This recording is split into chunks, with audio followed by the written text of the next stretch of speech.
Awesome. Well, thank you very much for joining me on a very hot Queensland Tuesday. So today we're going to talk about the underrepresentation in women in tech. Look at the stats, look about why it really does need to improve. And it's not just about equality, me too kind of aspect, and what the potential solutions could be as well. So just a brief intro about my background. And if you could maybe in the chat box put a little bit about you as well, about where you're from and what you're hoping to get from this presentation, that would be fabulous. So as you can hear, I'm from the UK originally. I moved to Australia in 2012. I've got 21 years IT and digital recruitment expertise, which I was very, very young when I started, of course. I founded 2 recruitment companies, one in the UK and then one in Australia, JJP Talent Solutions being the Australian one. I think what Rachel was going to say is I'm a preferred recruitment partner to the Australian Computer Society in Queensland and also River City Labs. And I have a real passion for helping startups. I can see Marie here, for example, that I've helped her with her startup. And so I'm also a River City Labs mentor as well. And I have a real passion about improving diversity in tech, particularly with regards to women, but also on a more general level as well. So, a little quiz to get you all thinking. And there's a prize as well. Not an amazing prize, but a prize nevertheless. So if you can just pop in the chat box and Rachel will tell me the answers. Can you name these 4 women and what their achievement was? And if you're like my kids, you'll want to know what the prize is and if it's worth it. So the prize is a coffee with me, either face-to-face or virtually, I'll buy. Or if you prefer a beer, but I don't drink beer. So I'll let you quickly write in the chat box there. And I'll let Rachel update me. So we've got a few answers in here already. Okie doke. doke. You want well, who's the most confident? Who's got the answers right? Actually, I haven't put the answers there, so you might not know, Rachel. I'm not even gonna. Okay, who's the most confident out of everybody in the participants? Speak up. Simon, I think you're itching to talk, but you're on mute. Yeah, so I'm trying to remember what Grace Hopper did, but she's the third one along. Ada Lovelace was obviously the pioneer of the first computing languages. I think the work that she did directly led on to the work that Turing did later on in life. In fact, I actually have a tattoo dedicated to Ada Lovelace on my arm. Oh, wow. Okay. So yeah, Grace Hopper, I'm trying to think what she did. She did something incredibly, didn't she create the first, I'm going to look it up. You bear with me. Actually, you've got the answer. I do know the answer. Do you know the other 2? Okay. Anyone else want to shout up? We've got a few people in chat. So we've got, I'm going to assume it's Michael from IT Startup Lawyers messaging in. He has, let me scroll. Oh, there's a lot coming in now. He has Ada Lovelace. And, yes. Emily Lamer, I believe. Hedy. Hedy. Or Hedy. I don't know how to pronounce the name, to be honest with you. Hedy Lamer. So Michael has got 2. I think it's Hedy Lamar. Yeah. Yes, exactly. Grace and then Hopper. We've also got Emily Price. And Grace Hopper created the first compiler. Yes, well, it was COBOL, the start of COBOL, wasn't it? But I'll run through them all. But the purpose of these slides is basically to demonstrate that women have been pioneers of computing since, well, for a very long time. So Ada was around, she was born in 1815, so over 200 years ago. And she basically, well, as Simon said, then you've got, and I'm not pronouncing her name correctly, Hedy She was obviously an actress, but she also created what we now know as Wireless. You've got Grace Hopper, who essentially created COBOL, and then the last lady at the end is Margaret Hamilton, and she was the director of software engineering and developed the first onboard flight software for Apollo, the Apollo program. So some pretty incredible women there. And as I say, the reason why I put this slide here is so, as I say, women have been pioneers for over 200 years. But let's look at the stats now, the modern day. I was listening to the Digital Pulse, the ACS Deloitte Digital Pulse earlier this year. And is it John Mahoney? Was quite concerned. Well, in fact, he was very concerned that only 29% of the workforce in Australia are women. Only 26% of co-founders, Australian co-founders, are women. With regard, from research with Catalyst 2019, 4.9% of Fortune 500 CEOs are female, and just 2% of S&P 500 are female. So if you look at the graph, for example, have we got any Johns in here at all, Rachel? If you're called John or David, you're more likely to be a CEO than a woman. This is known, I think it's called the John problem. But anyway, that's my point, that there aren't enough women in leadership. Also, if you look, and I find this slide really interesting, and I'd love to get a few people's comments on this. So computer science degrees, female studying computer science degrees over the years has fallen. But if you look at this graph, I don't know whether you can read it because the numbers are quite small, but men and women both really spiked in 1982. Then in 1999, men really spiked, but yet women had kind of reached a plateau, although it is kind of increasing slightly. Now, this is an American graph, but it will be quite similar to Australia on a global scale. Also, I'd love for you to put in the comments box, I posted about this event yesterday on LinkedIn. And somebody said, it was a man who said, and he said, I hope I'm not being politically incorrect, but what percentage of the tech workforce should be women? Should it be 50%? Or what kind of figure should we be looking at? And I thought that was a really good question. Is 50% the right number? What should we be looking at, or just a general improvement in the right direction? I'd love to see, I can't see them at the moment, but get your thoughts in the chat box there. Whoops. So why are women underrepresented? I think it's a mix of both conscious and unconscious bias. So I've heard quite a few stories of women, particularly when they're younger, being bullied or left out, that kind of pizza and beer culture that women don't necessarily want to get involved in. That bro culture that very much starts at university, so that women feel intimidated by that.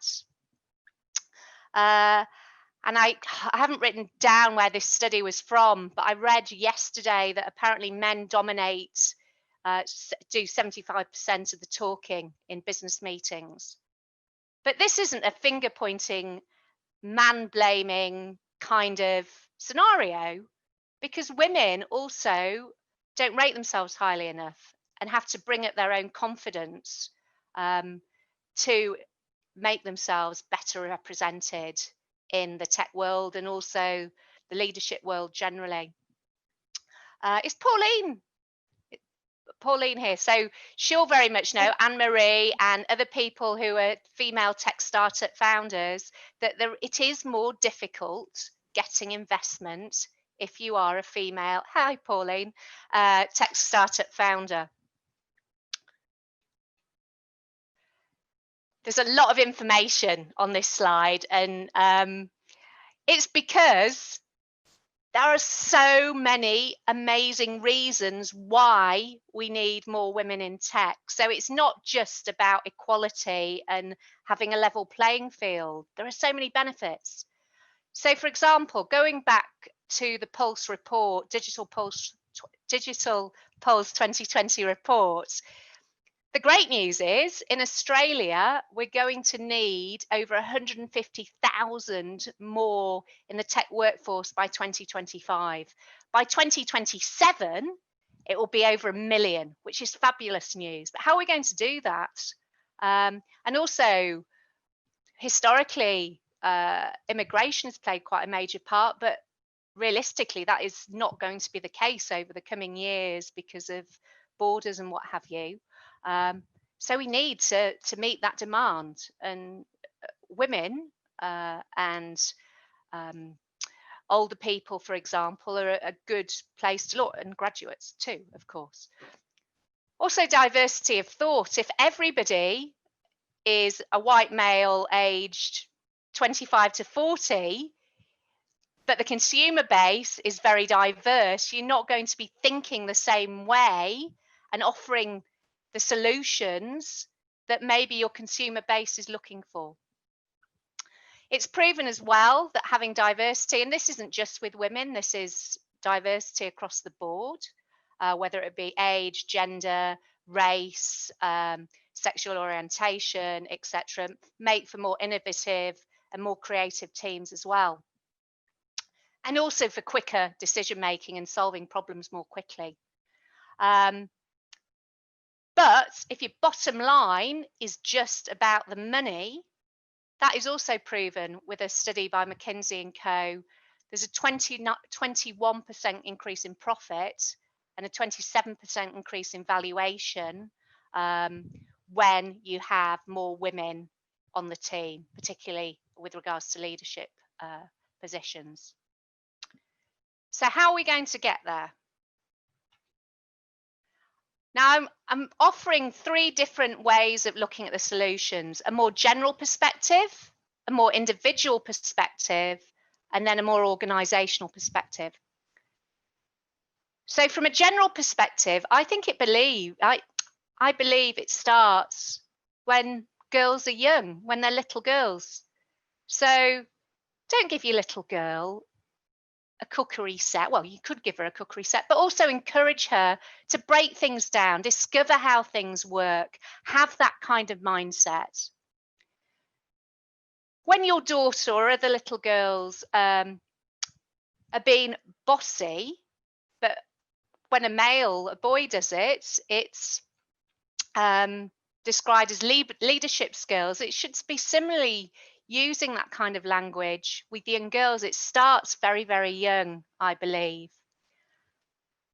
When I write here about demystifying the world of tech, I'm referring to the likes of Girl-Shaped Flames, Girl-Led World, and also Kate, Girls of Impact. I always say either is it Girls of Impact or Girls with Impact, but it's about really demystifying the tech world for schoolgirls in the majority of the high school, and that's a point when girls move away from tech, when they make those decisions in year 8 and 9.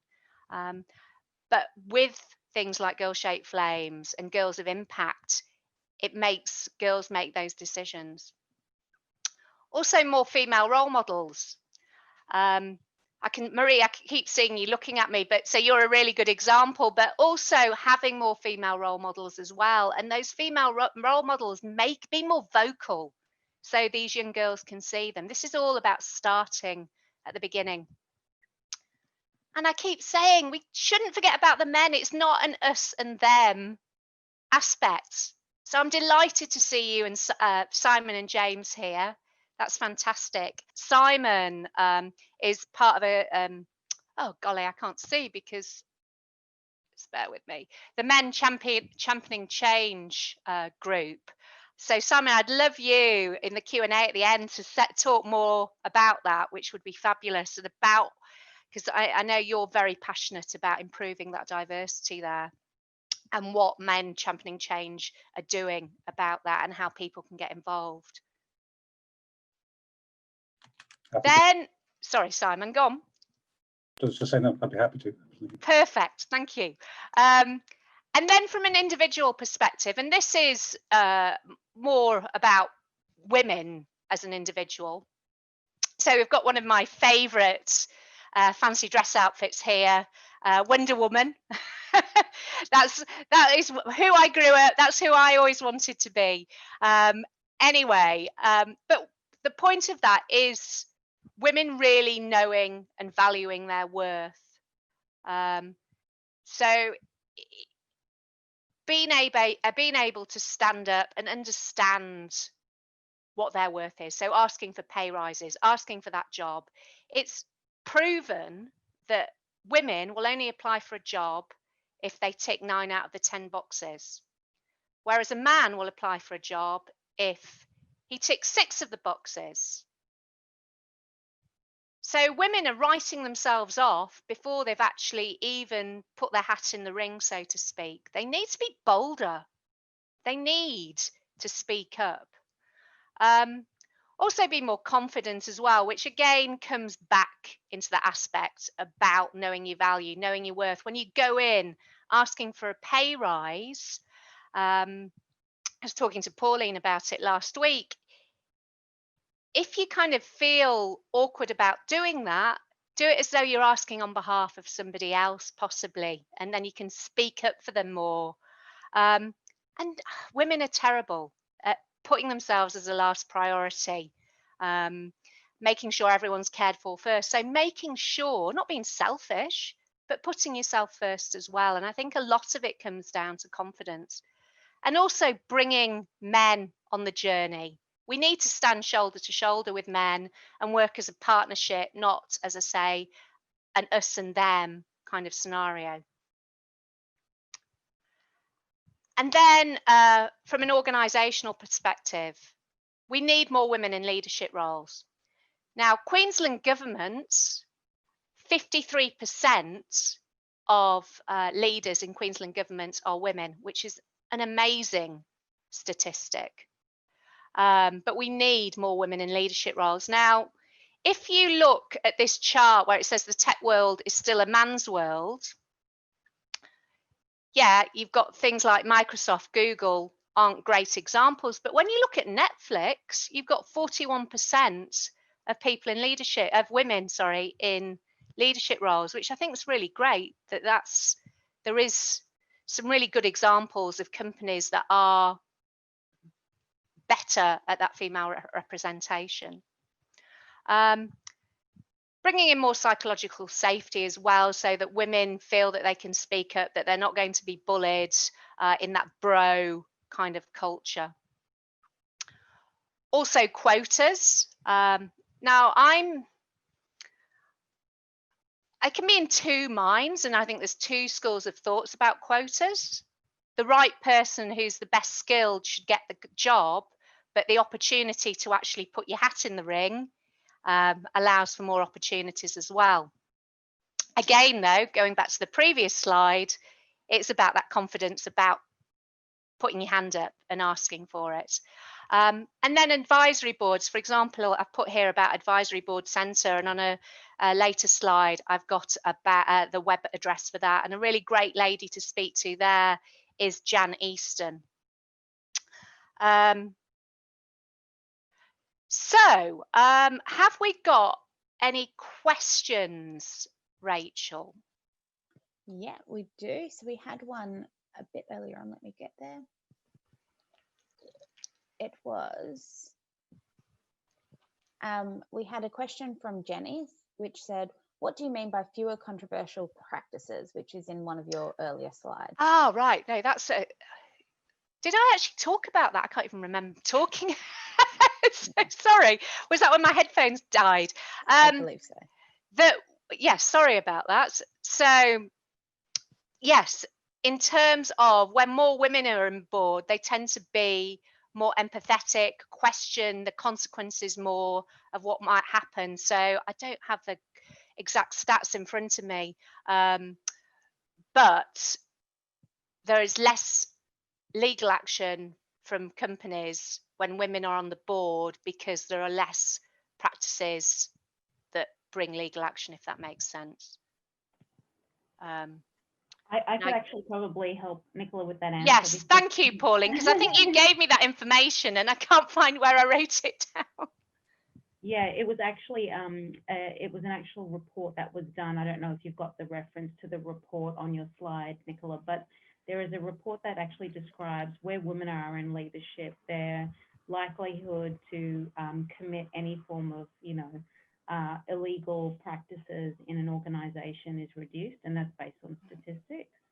And so their actual appetite and risk-taking, probably a bit more conservative or lateral thinking in the way they do things, and because of their nature being a little bit more consultative, generally, which is a very generalist statement, that is the where the basis of that report talked about, that they are less likely to actually commit an illegal practice. Yeah. Put much more beautifully and eloquently than me, but essentially that's what I was trying to say. And I did get that from when I saw you last week. That's awesome. And sorry, were there any other questions, Rachel? Yeah, I've had one come in privately, so I won't name, just I think. It says, I may be saying something quite controversial, but I start to worry when we put figures on how many percentage of females should be in the workforce /IT. If companies force these quotas and do not hire the right skills for the right role, do we run the risk of going backwards because women or any other minority group are ill-suited for the role? And I totally agree with that person.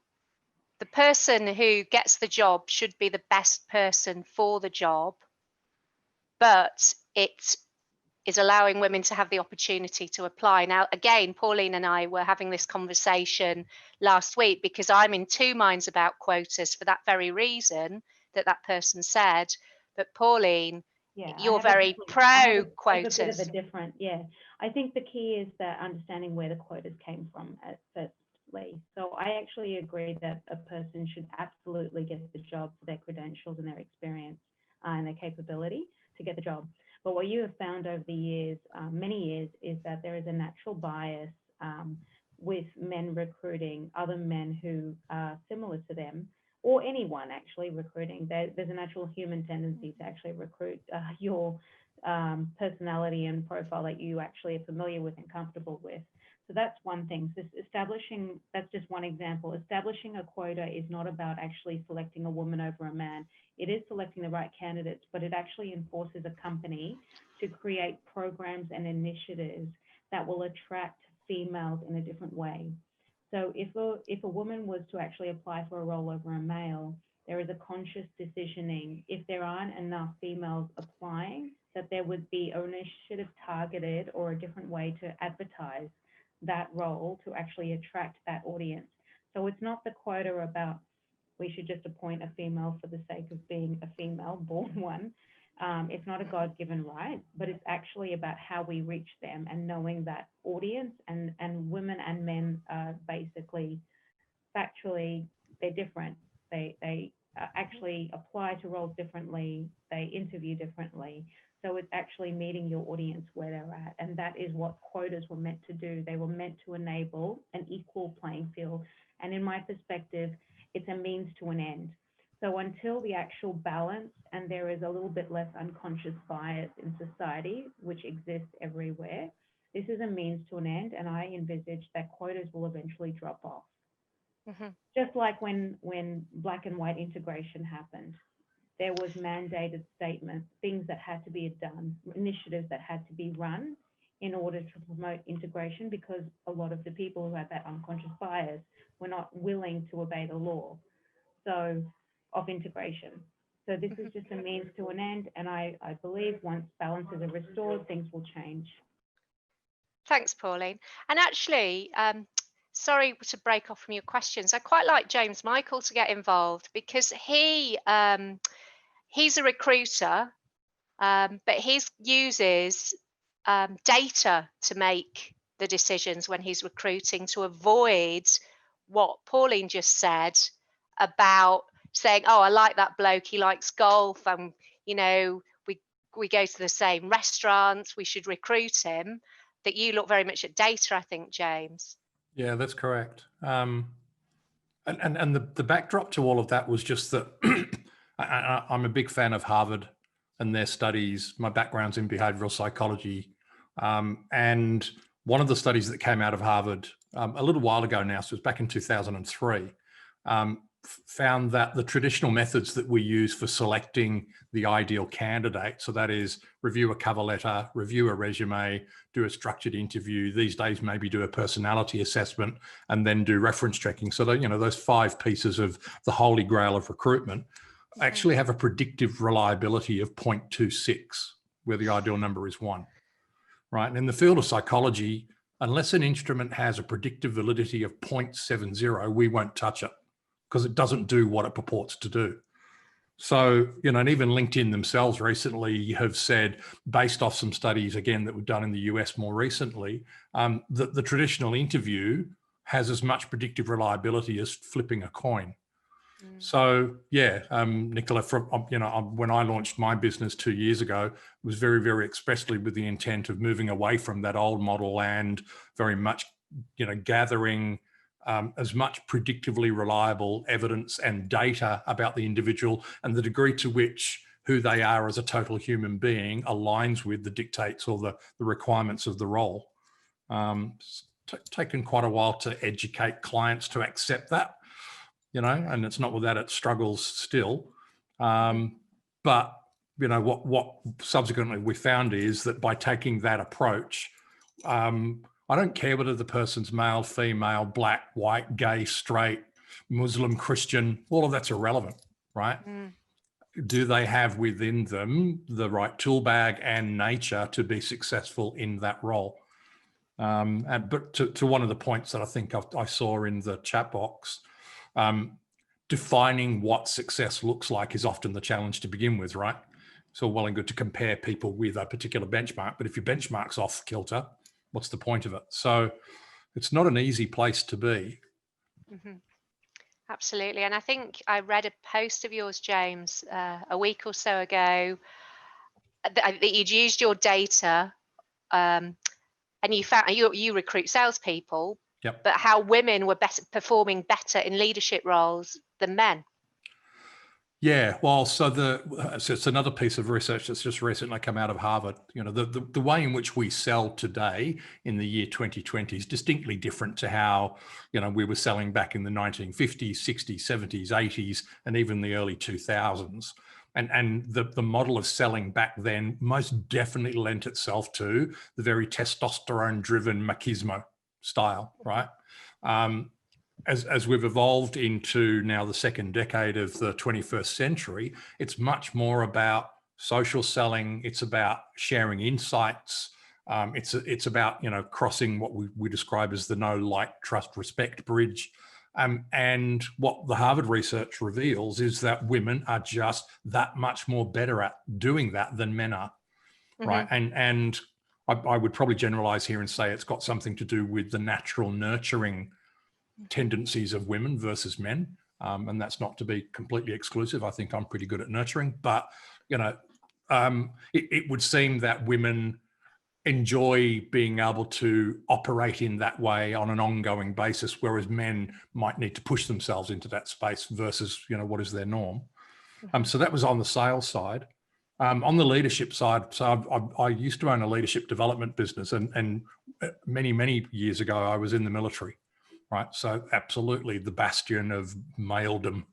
I subsequently developed a leadership development business, and we ran that for 13 years. And it was based around the military stuff. So we would take groups of 10 managers at a time out into the bush, and we would put them through 4 days of living hell, right? And ostensibly what we're doing was teaching them how to lead in the face of adversity. And what was really interesting about that, and so as we were pitching that program to various corporates around Australia, HR would go into a state of apoplexy, nervous as hell about injuries and deaths and bullying and all that kind of thing. And invariably the question would come up, how many women do you have on this program? To which the answer quite simply was, as many women as there are in management. So that's about 10%, right? It just, And you know, they always seem to think that the program was discriminatory against women. And the thing that I always pointed out, and I think this is the bit you saw me write about the other day, on the program, during this 4 days of being immersed in living hell, it was always the women that got it first, right? That bombs, pardon my language here, but bombs, bullets and bullshit was not the answer, right? Testosterone up the guts with heaps of smoke, that was not the answer to solving the problems that we were throwing at them. Care, nurturance, empathy, listening, inquiring, curiosity, they were the things of effective leadership. And in fact, are the things that get taught in the military, but you know, everybody's seen a Hollywood version of it. Mm-hmm. So yeah, the women were always so much better at leading, and not only leading, you know, when things were going swimmingly, but leading when things were absolutely going to water. Time after time after time, we saw that. Yeah, and that comes back, of course, to having those women in tech teams as well is going to be just as relevant. Thank you very much, James. Thank you. So, Rachel? Yeah, we've got a little bit of back and forward, just in relation to Pauline's earlier conversation. So we've got someone said, I disagree. I think the right in, I'll say bunny ears, I don't think the right person should always get the job. And then we've had, the problem is also defining what the right person is. A lot of the time, people recruiting may define right on a gender bias and therefore a quota contract. Oh, I'm having a terrible day. It's hot. And then we've got precisely. It also depends on how you advertise the role. For example, degree requirements when many women enter tech through a different path. So we've got a little bit of back and forward on that one. I think it's, to be honest with you, I find that really difficult to answer because I'm in two minds about it as well. It needs to be the right person. There needs to be the platform for people to have those opportunities.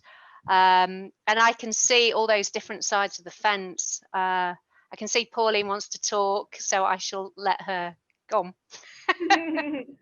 I think at the end of the day, we're trying to argue something which is by design very subjective, and all it is there is a guideline, and some companies have implemented it as a mandate because of the level of change they want to instill and the pace they want to do it at. So for any form of change in society, we're going to have this interpretation and individual application of these guidelines done in different ways.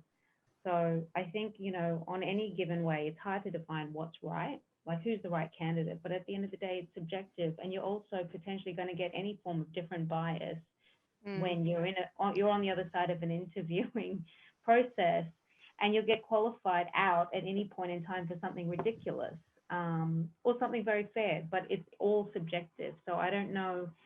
I think we all have to just you know, accept all of the views that are in the chat around that topic, because at the end of the day, it is a subjective topic. It's hard to measure, hard to define, and definitely, because we are the human race and we suffer from the human condition, hard to implement and apply in a consistent manner.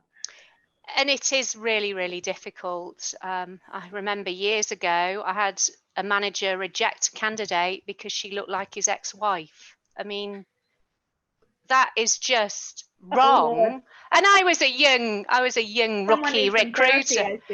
Yeah, and I was young.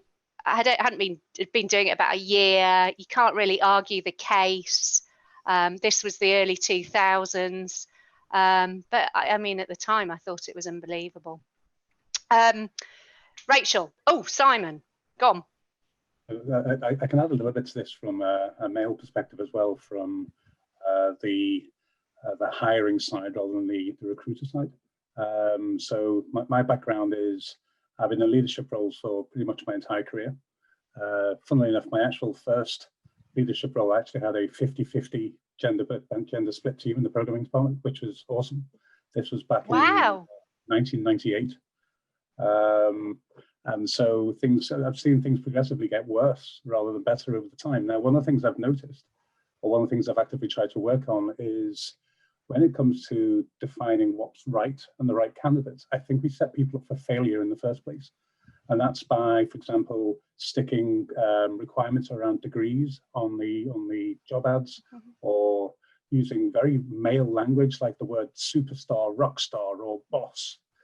And these are really incredibly off-putting for people who are applying for roles. So I think generally, I think you need to redefine what right is when you're trying to interview in the first place. So, for example, I never put degree requirements on job ads, because more likely than not, most women have entered tech through a different path. Now, if we rewind, like 4,000 years ago when I was at school, you remember the days when you bring your toys into school, and all the girls would be bringing in dolls and all these kind of kitchen sets and whatnot, and the boys would be bringing in Lego and Meccano and and Transformers and all that kind of thing. And so what we've been saying from an early age is engineering and creativity isn't for you. And so when I went to university, I remember even then there was only 2 women on my course, and there were 90 men, 2 women. And so what that says is, at some point during that path, women have been turned off or pushed away from engineering as something that is appropriate for them. And I think by everybody, including men, women, being part of the conversation, it's not just a case of trying to improve recruitment policies. It's about trying to change the way we school. It's trying to remove gender bias from the toys we give. It starts right at the beginning. Where was I going with that? And so one thing I found is, so the reason I generally, if I've got 2 candidates and they're roughly equal in strength, I will always choose the female candidate. And the reason for that is it's not just about whether someone's a great coder. It's about the values that they bring. It's about the way that they engage with their teams. And I find that the people who tick all the boxes in terms of coding tests, etc., etc., etc., turn out to be the kind of person that generally aren't necessarily team focused. And I find having a balance in your teams in terms of having a mixture of women, gender, sexuality, race, all of that, having a healthy mix rather than a binary view of just or a singular view of only having males is actually encourages less interaction and is actually less productive. So I'd actually generally, even if I've got someone a male candidate that's ever so slightly better, I'd probably choose the female candidate over that person, because it brings balance, and balance by its nature brings more productivity. Anyway, ramble over. That is fantastic, Simon. And what I find incredible, that in 1998, half your team were female.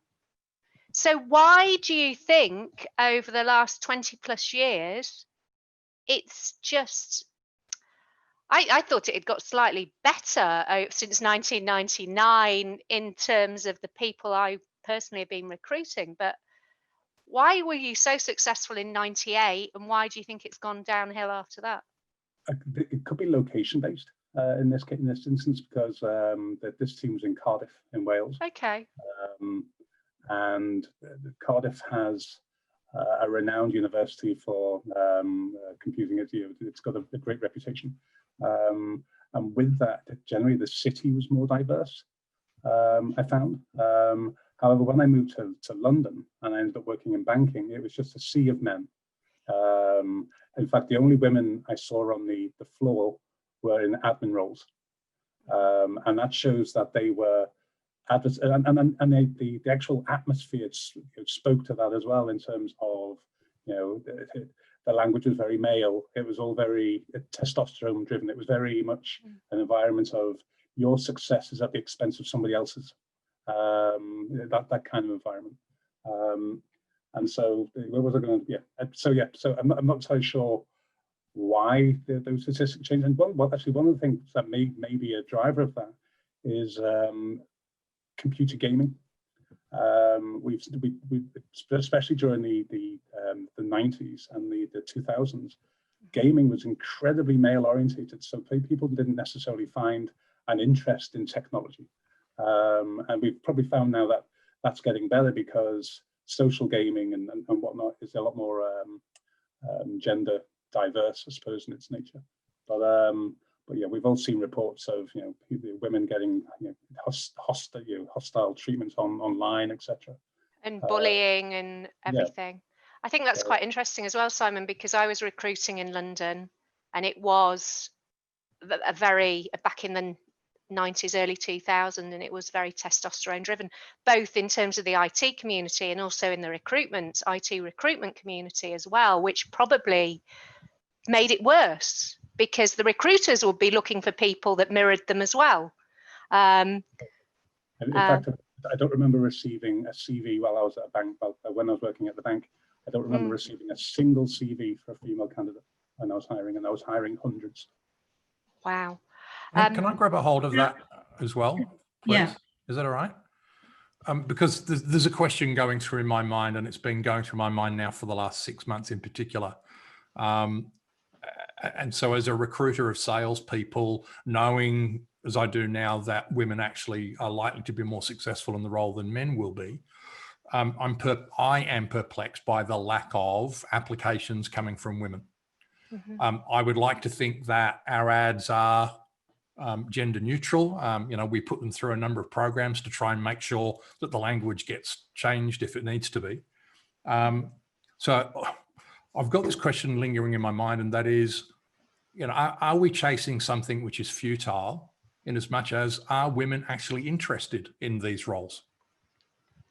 Well, I believe so, because we're having these conversations. Rachel keeps trying to talk. Sorry, Rachel, Well, go on. And I would like to as well. Yeah. We've got a few people in here that have kind of touched on that, and it's saying, how do you encourage women from a younger age to get into these roles, seeing that there will be quite a demand? So I think it's a little bit into that as well. Can I comment? Yes. I would actually like to lead or demonstrate by example. And I think it's your third point on your slide, Nicola, which is, female role models. Okay. So, Oh, yes. Yeah. what I just say is that having female role models makes more female role models, right?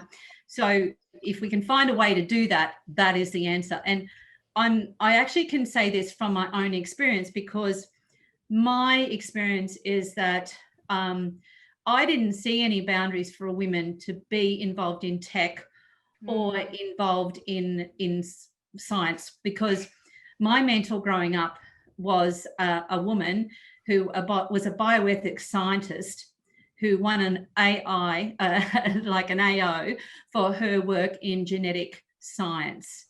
And so I never saw any boundaries. She was my mentor. She was my auntie. And so now I have a daughter, or I've got actually two daughters, but as an example of what I'm trying to say is that my daughter, eldest daughter, is a environmental engineer.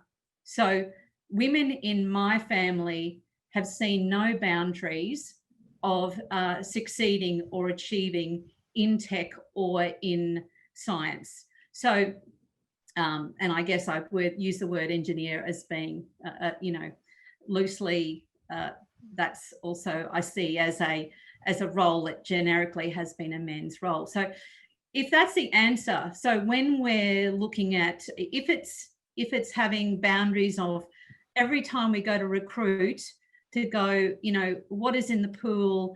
How are we communicating? Do we need to do this role differently to encourage women? Is our market women? So therefore we need to try and make sure that we replicate having those roles. So it's not an easy answer, but I guess what I'm trying to say is, if we lead by examples, have those role models there so that the young women coming through can say, yes, I can succeed because that woman has done it. Which is great. And for example, Marie, I've been doing my podcast with you and quite a lot of female founders recently, the video series with Pauline. So bringing more female tech leaders into the workplace. Just 1 second, Rachel. I'll just go talk about this slide very, very quickly.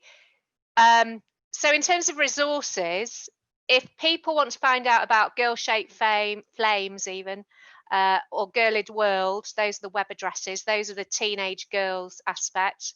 Then you've got Women Who Code and the Women in Tech, so meetup kind of groups.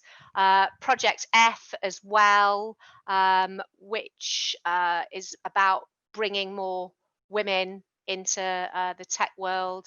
Advisory Board Centre, that's the one with Jan Easton, and CEO World.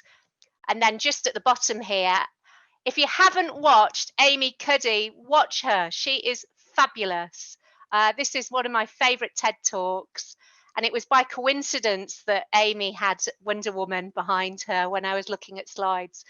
But it's about female confidence and you can't see me doing my power pose, but bringing that confidence into the workplace, and particularly as quite a small woman.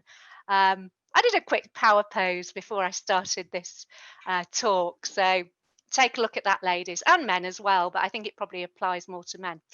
So if anyone wants to make a note of those web addresses, and obviously I can send the slides.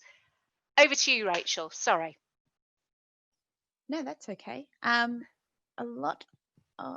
me just go up. A lot of the other, I suppose, questions that are on now is just how to encourage or how to go beyond. So I just might mention there's a couple of really interesting resources some of the teams have pointed out. So Kate, Texio, a brilliant tool for removing gender bias from job ads. So TEXTIO, for any of those who are recruiting. So thank you for that, Kate. Someone made a comment earlier that they're trying to look for a CTO, a female CTO, but they're really struggling to find that across their team's network because they only know men in these roles. And I think there was Jenny from JobFit, so you might want to reach out to Jenny offline, Nicola, or James if you guys are supporting that space. But my belief sometimes is in order to get a female, you may have to actually look for an alternative parallel role and develop them in and be willing to develop them into a CTO role because they are capable. I know I've struggled to get my own CTO role and ended up going with a friend of mine.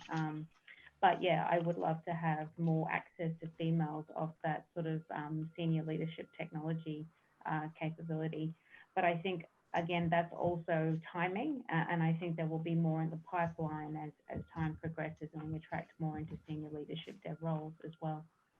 I just wanted to point out those ones. Thanks, Rachel. Sorry.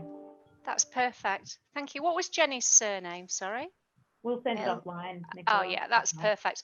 Actually, on the topic of CTOs, there's Project F and Men Championing Change are running a webinar tomorrow featuring the CTOs of Safety Culture, Finder, Prosper, Gumtree. So it might be worth attending that event in terms of it. And again, that's about gender diversity in the workplace. Is that the Men Championing Change one? I'll post the link now into the chat window. Because Emma Jones was going to come, wasn't she? But I don't think she's here. Yeah, no, she couldn't make it, unfortunately. But yeah, this is it should be an interesting event just because there is a you'll even see from the picture for the advert that it's predominantly a load of men in circles, and then there's one female CTO in the group.